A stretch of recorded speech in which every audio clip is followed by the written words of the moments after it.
Hello, thank you for watching my video. My name is Jarrell Aiden Mercurio, and today we're going to be discussing one of my personal prophecies that was delivered to me. The information came from the foundations of the heavens all the way down to nowadays. Now, probably some of you be wondering why I'm talking to you in front of a mirror all of a sudden. Well, it's because I can't swap the cameras while I'm in video mode for some reason. And I'm going to be showing you some diagrams to show you how I came across my conclusions of this information. Years ago, when my papa died, I was clearing out his closet in the basement and discovered a hidden room. In it, the only thing there was a shaft of light streaming through the window onto an old Singer sewing machine, which illuminated off of a golden gilded winged sphinx. Later on, I ended up finding out that it was my symbol of Cancer in Egyptian, and also an amalgamation of the four main standards of Israel: the lion, the bull, the eagle, and the man. So later on, I ended up discovering that my clan name of Mercurio comes from the Assyrian term Markumri, which means King of Israel. Well, as I started to decipher the symbology of the Sphinx, I uncovered other things, such as when the nemesis, the headdress, is unfolded, it forms a symbol of the Ankh, or Venus. Now we know the only difference between Venus and Mercury is a crescent on top. So I figured, well, they couldn't have wings or horns on top of the head, otherwise it would have deteriorated or been broke down or demolished or something over time. So I figured it had to be a separate symbol somewhere located on it. And not long after, I located a winged scarab beetle, also a symbol of Cancer. So Venus plus the winged scarab beetle equals Mercurio, my clan name. Then I noticed that with the Egyptians, their eyes always look like fish. Well, two fish equals Pisces, and, well, I just happen to have my dad's eyes, and he's a Pisces. So it made me start thinking, well, the head of a man coming out of the body of a lion. I said, well, if that's supposed to be me, the only thing that would make sense to me is if my mom was a Leo, since I came forth out of her.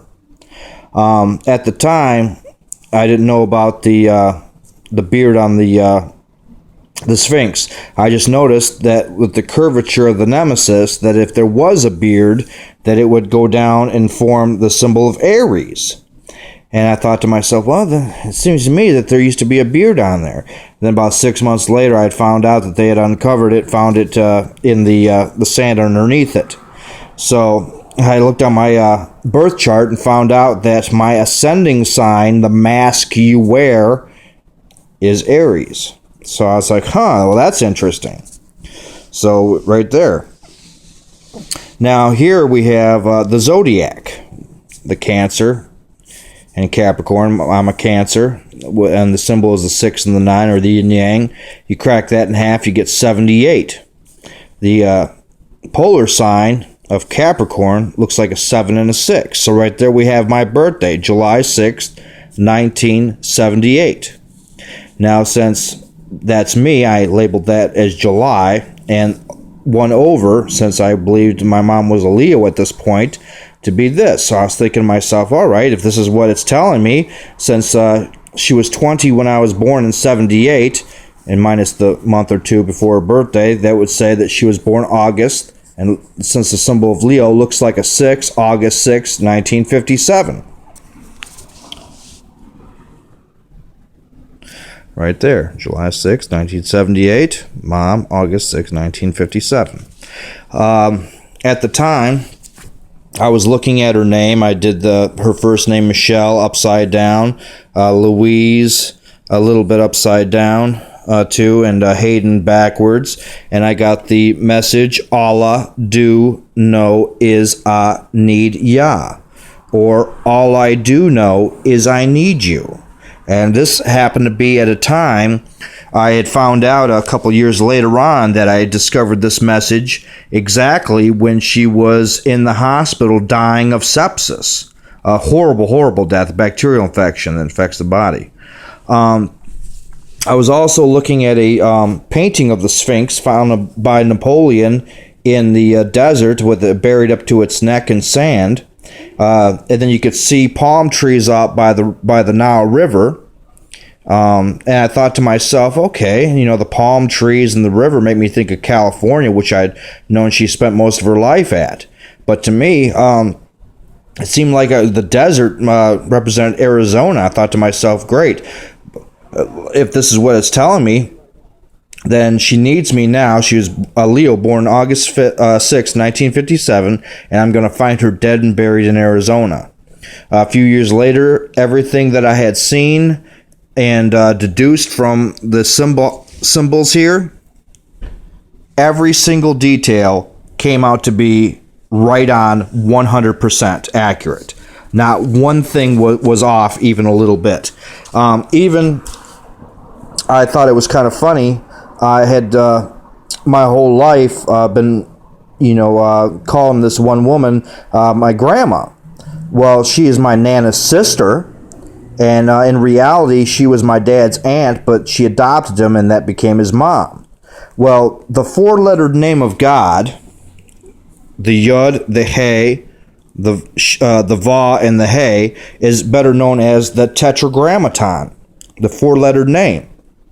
Well, right here, M-A-R-G-A-R, skip it, E-T, Margaret, that was her name, not grandma or grandma.